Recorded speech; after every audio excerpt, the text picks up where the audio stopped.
Assalamualaikum warahmatullahi wabarakatuh.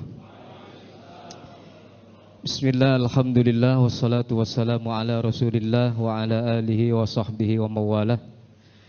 Amma ba'du. Karena waktunya singkat, muqaddimah saya sampaikan secara singkat pula. Tapi bagi kita, sekalipun waktunya singkat, tidak terbiasa untuk meninggalkan salam penghormatan. Oleh karena itu, salam penghormatan ini secara singkat saya sampaikan kepada para asatid, para kiai, wabil khusus sahibul bait, mudirul ma'had al-mathna, al-husna, ya sabkul lisan tapi itu salah-salah teuing gitu.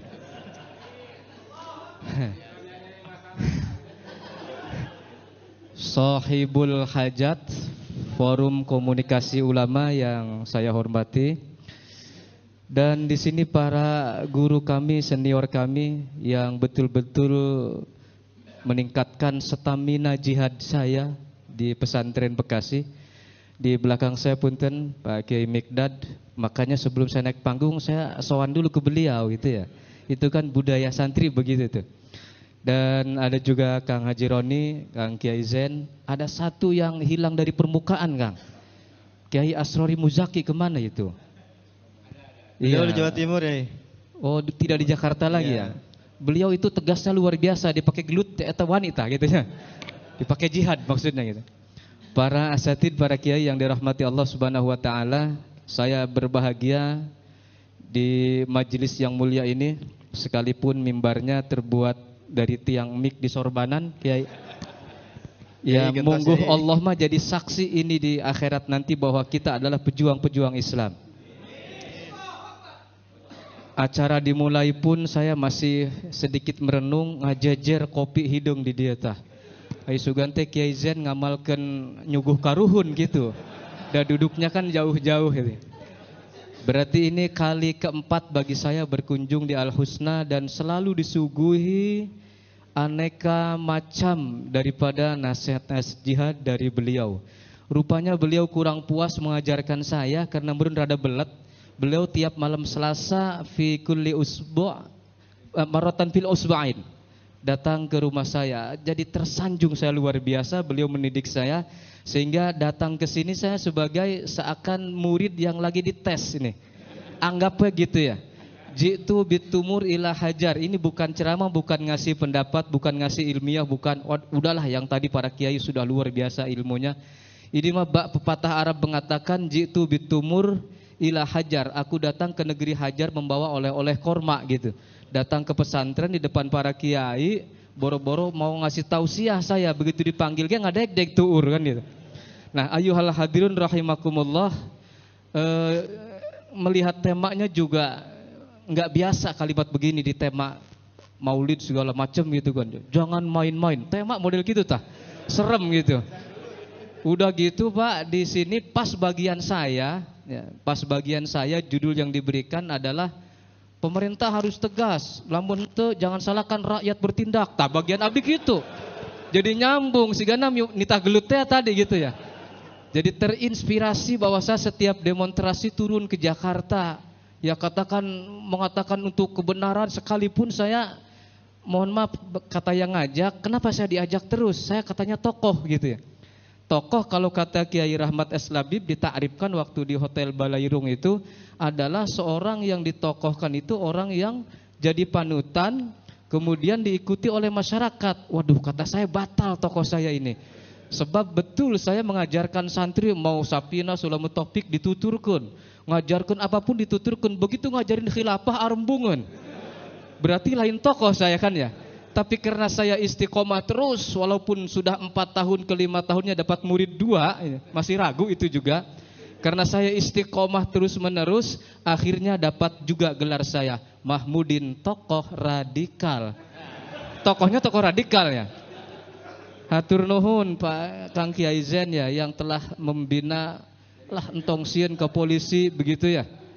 Ya ukuran dari Polres, Polsek dan Ramil Camat bareng datang ke saya. Saya tunjukin buku-buku yang dari Kiai Mikdad, saya tunjukin tuh Pak, saya nggak umpetin gitu. Cuman mohon maaf kata saya kalau bicara ini harus dengan yang ilmiah. Bapak mau bicara ini ya silahkan buka itu yang namanya pakaian polisinya. Saya sampaikan begitu gitu. Bagi PNS, bagi pejabat, buka baju pejabatnya, baju ormasnya, baru akan ketemu. Kalau begini mas sedikit-sedikit ada pesanan dari atasan, ya ribet kan kitanya ya. Nah, inilah yang membuat salah satu dakwah kami, para pimpinan, para senior, yang butuh trik-trik tertentu untuk kami semua menghadapi dakwah di masyarakat, sekalipun di santri. Sekalipun di santri yang sudah agak besar, yang sudah agak berpikir, apalagi sudah alumni, itu mulai gini guru aing cenah ayeuna mah lain agama nah cenah gitu. Ya katarolah lain agama salah kasar teuing gitu ya, sudah beda aliran katanya begitu. Lepas daripada PNS, lepas daripada ormas, lepas daripada perpolitikan, ada di seberang sana. Jadi sekarang itu kalau dulu saya jangankan membawa proposal, saya tanda tangan aja, set berikan itu pesantren. Sekarang mah saya membawanya walaupun atas nama Haji Mahmudin, topinya topi khilafah, teu laku Pak proposal teh. Itu yang jadi masalah. Nah, ini yang permasalahan yang harus kita pecahkan bersama. Karena apapun yang dirasakan oleh mereka, paling tidak bukan merasa bersalah. Paling tidak mereka mengatakan sad cenah urang teh dosa berjamaah, dosa bareng-bareng cenah gitu. Jadi ketika di republik ini kemudian tidak ada hukum yang mengarah ke situ, atau ada tapi takut untuk mengamalkannya dengan tegas gitu, merasa bahwa Pancasila katanya Islam, sok buktikan tapi tuani, maka itu mengatakan kita adalah dosa berjamaah, kata mereka begitu. Kata saya, dosa kok berjamaah, dosa bareng-bareng, pimpinan kamana kan gitu. Hukum dikamanakan itu. Masa sebuah negeri yang besar ada pimpinannya kok sampai dosa berjamaah? Ini sebuah keunikan dalam unik tapi lucu tapi ya merasa dosa. Artinya sebuah negeri yang mestinya majelis ulamanya cenah aya kan ya? Aya digaji mah gitu. Jadi mending orang sebetulnya tidak digaji. Saya berdiri di sini Pak, mendingan di depan ribuan jemaah maulidan gitu ya. Terus pakainya nyerebet NU dikawal oleh banser, wani tah saya tah. Di sini mah rada-rada power ya gitu. Rada-rada power. Ini artinya maksud saya ketika dosa berjamaah itu pimpinan kemana? Apa enggak bisa memutuskan gitu. Maka ketika saya sampaikan dalil yang tadi disampaikan oleh Kiai Rahmat S. Labib yang sudah sangat familiar, atiullah, atiur Rasul. Oke, mereka masih oke gitu. Tapi ketika wa ulil amri minkum, saya sampaikan minkumnya begini, terus maknanya dikupas bareng-bareng, da santri maraneh nage. Mereka menjawab, entong riweuh teuing cenah gitu. Akang ge paham karena ilmu eta gitu kan, maaf bahasa Sunda ya. Terus kenapa? Apaan pimpinan kita katanya Islam, beriman KTP-nya, ngimaman salat mah nya cenah gitu. Ngimaman salat katanya.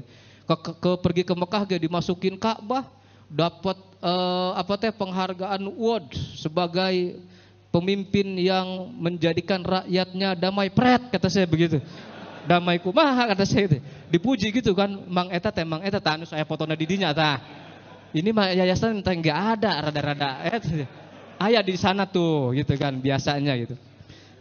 Ya maksud saya yang begitu tuh disebut KTP-nya Islam bisa berjamaah kemudian sampai menjadi pemimpin yang mendamaikan umat gitu kan ya. Nah jemaah sekalian rahimakumullah, terlalu melebar mungkin bagi saya, waktunya 10 menit sudah lebih. Maka saya sampaikan ini kalau tema kemudian yang ada di handphone saya, ini saya ingat kepada peribahasa anak muda, cinta ditolak dukun bertindak begitu. Anak muda bercinta dulu kan begitu ya. Cinta ditolak dukun bertindak. Kita juga begitu. Kalau sudah nemen-nemen teuing mendakwahkan, ini dalilnya jelas, hukumnya jelas, terus peruntukannya jelas, orangnya jelas, penegaknya jelas. Tetapi kemudian ditolak dan lagi-lagi ditentang, bahkan disebut radikal. Jangan-jangan suatu ketika ini bahasa dukun bertindak teh ya itu ilmu kita bertindak.